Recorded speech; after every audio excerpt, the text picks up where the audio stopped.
Frumoși mei berbeci, bine ați venit, dragilor! Astăzi vom face o etalare specială cu ocazia împlinirii a 20.000 de abonați, da? Nu sună coerent în românește, însă am văzut că pe acest canal s-au strâns 20.000 de persoane și zic, trebuie neapărat să facem ceva. Nu este ușor să digerăm ceea ce comunic pe acest canal, așa că 20.000 de persoane mi se pare wow, așa că vă mulțumesc din suflet că sunteți alături de mine și că m-ați primit în viața voastră cu atât de mult drag, pentru că mulți dintre voi îmi trimiteți mesaje foarte care mi-ajung aici în inimă. Această etalare este, sau mai bine zis, va fi atemporală, adică nu îi voi pune o limită de timp. Puteți să, nu știu, poate această etalare să intre în viața voastră peste un an de zile, va fi la fel de valabilă. Așadar, vom scoate 3 cărți din acest minunat oracol și le vom clarifica. Să vedem ce alte mesaje, cu mare drag din inima mea aici, mesaje în plus, în semn de recunoștință pentru cei 20.000 de abonați sau pentru cele 20.000 de persoane care m-au primit în viața lor. Hai să vedem. Bineînțeles că această etalare este valabilă pentru toți cei care aveți soare, lună, ascendent sau Venus în berbec. Hai să vedem. Vom scoate, ok, una a vrut să sară, o luăm. Avem recunoștință foarte tare, autovalorare și schimbare. Dragii mei berbeci, avem 3 mesaje super puternice. Avem pace la capătul cărților. Înțeleg că aceste mesaje care sunt atemporale, adică va trebui probabil mai multă perioadă de timp să te ocupi de acest aspect. Este o schimbare pe care trebuie să o faci, în care să introduci acea recunoștință față de viață, față de univers, față de persoanele din jurul tău, față de tine, în primul rând trebuie să începem cu noi, să nu uităm, pentru că aici avem și mesajul autovalorare. Așadar, în contextul, într-o singură frază, să spunem așa, aceste mesaje cadou din partea mea pentru voi au legătură cu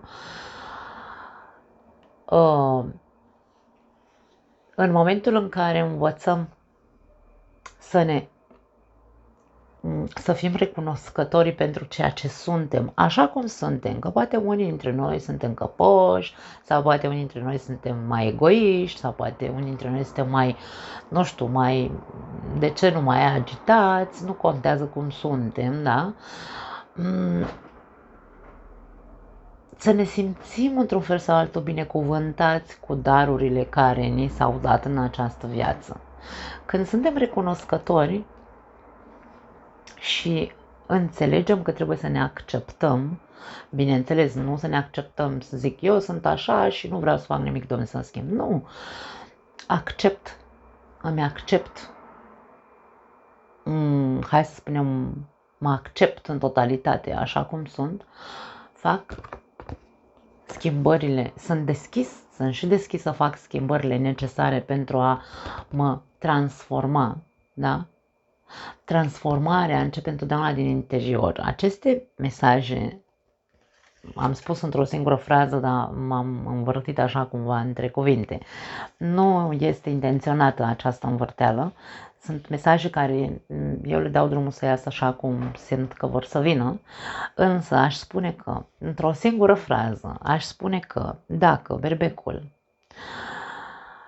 de acum înainte, da, învață să se accepte, învață să se valoreze cu adevărat, învață să își vadă calitățile, defectele, învață să fie mulțumit cu cine este și se deschide către a face schimbările necesare, schimbările care mai sunt necesare să le facă, toată această muncă de transformare îți va aduce foarte multă pace. Aici avem această imagine, acest super erou care își aruncă acel costum de Superman la gunoi. Da, îl vedeau. Ce vrea să-mi spună mie asta? În primul și în primul rând, cum cunosc zodia Berbec, arhetipal vorbind, nu vorbesc despre cunosc persoanele Berbec, pentru că e diferit, arhetipal vorbind, Berbecul îmbracă haina eroului. Este persoana care încearcă să protejeze, este persoana care încearcă să facă bine chiar dacă cineva nu-i cere ajutorul. Întotdeauna are această imagine de, da, te ajut, eu fac, da? Deci, arhetipal vorbind, este tot timpul pe a face ceva. Și poate că mulți dintre voi ați făcut pe supereroi în viața altora și mai puțin în viața voastră, poate că unii dintre voi nu ați conștientizat că ar trebui să nu mai faceți dacă nu vi se cere ajutorul, pentru că atunci este când nu primești niciun fel de recunoștință sau când lumea ia așa, ajutorul tău îl ia ca și cum va fi pentru totdeauna și dacă nu vei spune nu, vor abuza într-un fel sau altul, da? Așadar, toate aceste schimbări, toată această acceptare a propriei persoane, mai multă autovalorare din partea ta, îți va aduce pacea și într-un fel sau altul vei discerne singur că e momentul să arunci acel costum de supererou la gunoi și să îți vezi pur și simplu de tine. Acum nu vorbim despre faptul că să-ți vezi de tine într-un mod egoist. Nu. E vorba despre, ok, domne, dacă eu încerc să salvez pe altul, însă mie mi-este rău, atunci ce fel de erou sunt? Ce fel de erou sunt pentru mine? Pe mine cine mă salvează? Despre asta e vorba. Așadar, hai să vedem ce lucruri ar trebui tu să mulțumești în viața ta sau, mă rog, ce ai, către ce trebuie să fii recunoscător, da? Hai să vedem. 6 de spade. Ar trebui să fii recunoscător pentru ceea ce ai depășit. Unii berbeci au depășit o perioadă complicată, o perioadă care parcă nu se mai termina, parcă nu mai vedeau luminița de la capătul tunelului. Fii recunoscător pentru toate experiențele urâte, aș spune, pentru că 6 de spade sunt experiențe urâte. Spadele nu sunt, nu sunt energii, hai să le numim ușoare, Pe lângă faptul că vorbesc despre comunicare și despre mintea noastră, da? În 6 de spade vedem o persoană care se urcă într-o barcă și are 6 spade înfipte în acea barcă și pleacă. Își ia cu ea acele bagaje. Este într-un fel sau altul cartea traumelor din ultima perioadă din viața noastră sau din trecut.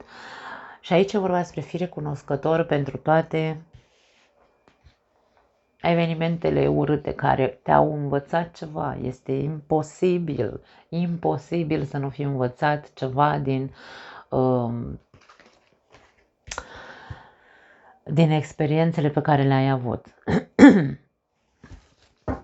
Ca un bun berbec înveți din mers, nu-i așa? În viață învățăm din mers noi berbecii și învățăm dându-ne cu capul de pereți. Hai să mai scoatem o carte de clarificare. Ok, au vrut să mai iasă 2. Pentru ce ar mai trebui să fii recunoscător? Uite steaua, luminița de la capătul tunelului pe care nu o vedeai. Dacă tu reușești să fii în principiu, aș spune, recunoscător pentru toate evenimentele urte pe care, prin care ai trecut, aici vedem cum recunoștința îți aduce, ce îți aduce? Rezultate, îți aduce într-un fel sau altul recompense, îți aduce autenticitate, îți aduce, nu știu, transparență, îți aduce speranță să vezi acea luminiță pe care până acum cât ai stat în, mă rog, cum a fost perioada agitată, nu o vedeai, acea luminiță, e bine, o vei vedea. Vei vedea rezultate spectaculoase, vine să spun aici cu steaua, vei vedea vindecare în cazul în care aici vorbim despre o boală pe care o, nu știu, o tărăși de mult. Vedem împăcare cu persoane care, bineînțeles,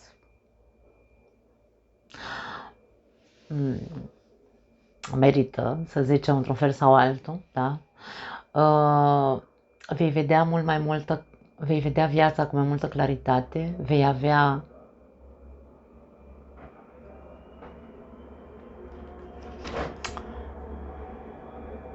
Îmi vine să spun că vei avea o altă vibrație. Nu știu de ce mi iese așa mesajul. Vibrația ta va fi una pe plus, una pe pozitiv, va fi una pe, nu știu, clarificări, rezolvări. Vei putea analiza în profunzime tot ceea ce în trecut nu înțelegeai. Deci aici e vorba doar de a introduce recunoștința, ca și cum fă-ți așa un fel de rugăciune, vine să spun: Doamne, mulțumesc pentru tot ceea ce Tu mi-ai dat, mai ales pentru cele rele, pentru că mă ajută să văd ce nu, da? Mă ajută să văd, pentru că e o carte de analiză 7 de monede, mă ajută sau mă va ajuta să văd ceea ce nu vedeam înainte și să merg, să mă las ghidat doar de adevăr, să mă las ghidat doar de, nu știu,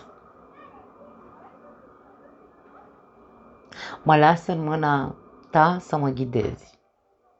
Vorbim aici despre rezultate extrem de pozitive, rezolvări de probleme, lumină foarte mult în viața ta, autenticitate, după cum am spus, sinceritate foarte multă, persoane care probabil vor fi mult mai autentice, pe care le vei atrage, mă refer, da? Vorbim despre foarte multe lucruri benefice, așadar este foarte important să integrăm cu toții această energie de recunoștință ca să putem să conștientizăm că noi suntem cei care aducem binecuvântări în viața noastră în momentul în care suntem recunoscători chiar și pentru cele mai urâte momente pe care le-am trăit.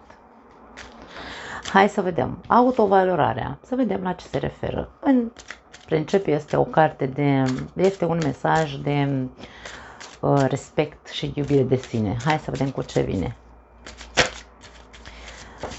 Ce trebuie să valorezi mai mult în tine? Atenție mare aici, vorbim despre intuiție. Când tu îți asculți inima cu adevărat, se activează intuiția ta. Când tu îți asculți sufletul, ființa ta, acea ființă pură care ești, tu vei depăși toate traumele. Deci aici vedem traume. Pentru unii dintre voi, unii dintre voi ați trecut prin, n-ați avut o viață ușoară. Da? Cred că vorbesc despre toată viața. Nu a fost o viață ușoară. Nu neapărat că ai fost, nu știu, poate da, de ce nu, unii dintre voi maltratați sau alte chestii, dar nu neapărat vorbim despre asta. Vorbim despre o viață complicată, Doamne, nu ieșeau lucrurile, nu reușeam să fiu fericit. Tot ce vrem fiecare dintre noi, la voi a fost mult mai complicat. Și aici vedem că în momentul în care tu te asculți, îți asculți acel suflet, acea lumină care zace în tine, tu vei reuși să rezolvi, într-un fel sau altul, să faci pace cu tot trecutul ăla traumatic, intuiția ta să se activeze extrem de mult.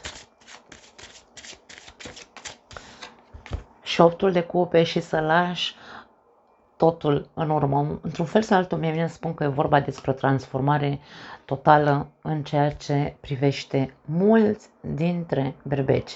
Dragii mei, eu îmi doresc ca această etalare să fie pentru cât mai mulți dintre voi. Puteți să o distribuiți dacă vă face plăcere.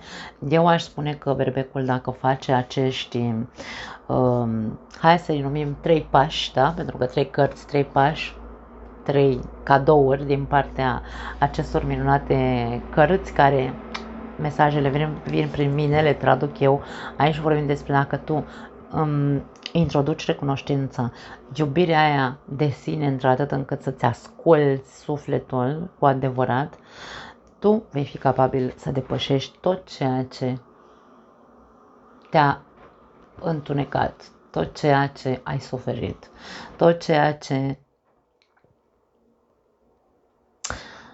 a fost urât în viața ta.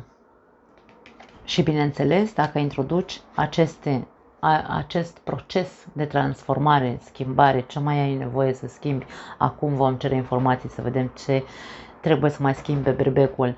Însă aici vorbim despre vindecare, mai ales dacă vorbim despre o anume boală, vorbim despre o vindecare aici. Însă trebuie să, ca și cum binecuvântează acea boală, îmi vine să zic. Nu știu de ce mi iese așa mesajul pentru unii dintre voi. Vei ieși din întuneric, vei ieși din ceață, se face din nou lumină în viața ta. Hai să vedem ce schimbări profunde ar trebui să facă berbecul, al 3-lea pas. Emoționale, în principiu aș spune emoționale, dragii mei. Dar are legătură cu autovalorarea și cu împământarea. Schimbări emoționale și schimbări în felul în care faci sau oferi. Da. De ce?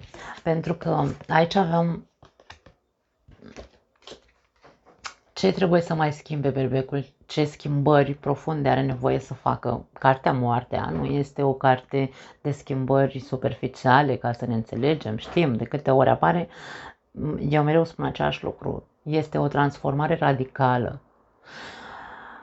E nevoie să intri în profunzime în sufletul tău să vezi de câtă sensibilitate ești capabil. Berbecul este de foarte multe ori catalogat ca fiind o persoană rece. Doar pentru faptul că el este o persoană, berbecul este o persoană de acțiune, este o persoană care nu-i place rutina, se plictisește repede. Aici nu băgăm în context aventurierii, pentru că aventurieri sunt în toate zodiile, dragii mei, nu are legătură doar cu zodia berbecului, da? Însă aici e vorba despre sufletul tău ăsta, despre care vorbeam mai devreme. Intră adânc în el, pentru că tu ești o persoană sensibilă. Nu ne place să ne arătăm, pentru noi să ne arătăm sensibilitatea, să ne arătăm transparenți, înseamnă vulnerabilitate. Berbecul întotdeauna va ține în intimitatea lui anumite, nu sentimente, ci trăiri emoționale, pentru că nu-i place să se simtă dezbrăcat emoțional. Însă aici e momentul să începi să transformi. Când te vulnerabilizezi, devii mai puternic emoțional, devii independent emoțional. Nu mai ești dependent de sentimentele, dacă te iubește celălalt sau nu, sau dacă te acceptă sau da. Deci aici vorbim despre transformă ceva, schimbă ceva în tine, arată-ți sensibilitatea, nu-ți fie rușine într-un fel sau altul să-ți arăți. Nu înseamnă vulnerabilitate sau nu înseamnă că vei pierde, ce înseamnă maturitate emoțională. Așadar, asta mai ai de schimbat, pasul 1. Pasul 2 este pune-te și fă o muncă interioară profundă cu tine, într-atât încât să introduci în viața ta capul pe umeri, picioarele pe pământ și modul în care tu oferi, pentru că aici avem un cavaler, cavalerii sunt acțiune, vin cu ceva în mână, ăsta vine cu o monedă, tot ceea ce tu vrei să oferi, aș spune, să fie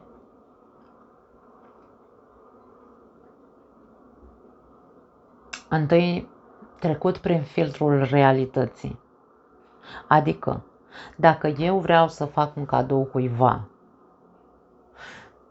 Care este motivul pentru care vreau să fac un cadou cuiva? Vreau, pot, îmi permit? Ce va înțelege persoana aia prin cadoul pe care eu vreau să îl fac?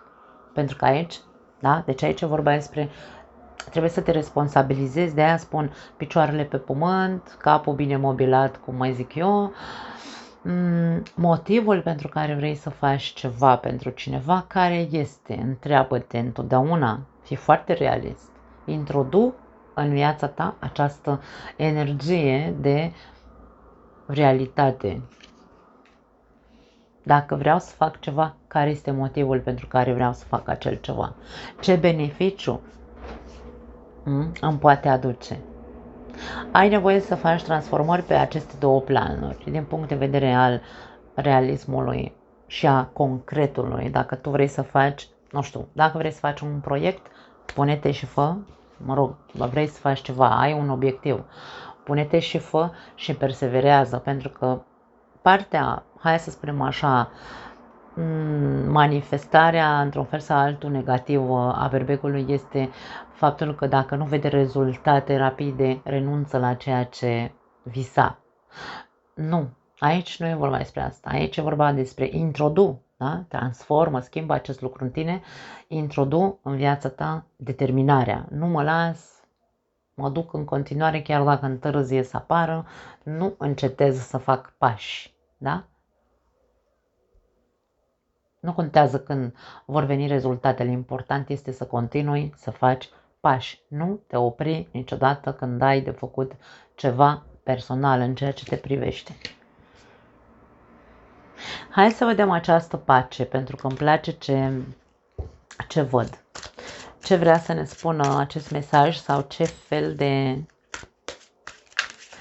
de pace vei reuși să spunem așa, să atingi. Avem Regina de Bâte, ok, și mai vreau o carte. Îmi pare, îmi lasă impresia că vorbim despre o pace a spiritului, o pace interioară cu tine însuți, ca și cum te împaci cu... Dacă ai fost un supererou în viața altora și nu în viața ta, e ca și cum vei regăsi pacea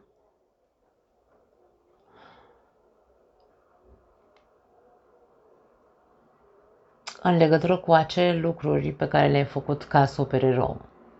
Nu-ți va părea rău că ai făcut ceva pentru cineva. Vei fi împăcat, te vei împăca cu tine însuți. Și a doua carte care a ieșit, Tata 5 de Bâte, vei face pace cu anumite conflicte interioare pe care le-ai avut în legătură cu tot ceea ce făceai pentru alții. Nu vei mai lupta împotriva ta, nu vei mai lupta împotriva intuiției tale. Să nu uităm că bâtele înseamnă intuiție, foc, da? Acțiune intuitivă înseamnă bâtele, dacă vreți. Și aici vorbim despre unii dintre voi veți simți în interiorul vostru acea pace, acea liniște sufletească în legătură cu nu mă mai agit, da? Nu mă mai agit decât pentru mine. Să-mi fie mie bine, eu să fiu bine, să reușesc să depășesc tot ceea ce m-a făcut și pe mine să sufăr. Aici vorbim despre un chip care aveți posibilitatea să-l instalați în voi înși vă, dragii mei, prin recunoștință, iubire de sine, respect și acele două aspecte care mai trebuiesc schimbate la voi. Foarte tare, nu mai am altceva pentru voi. Vă pup, vă iubesc, vă mulțumesc și ne vedem, bineînțeles, în următoarea etalare. Sau alt material, nu știu. Vă pup, ceau!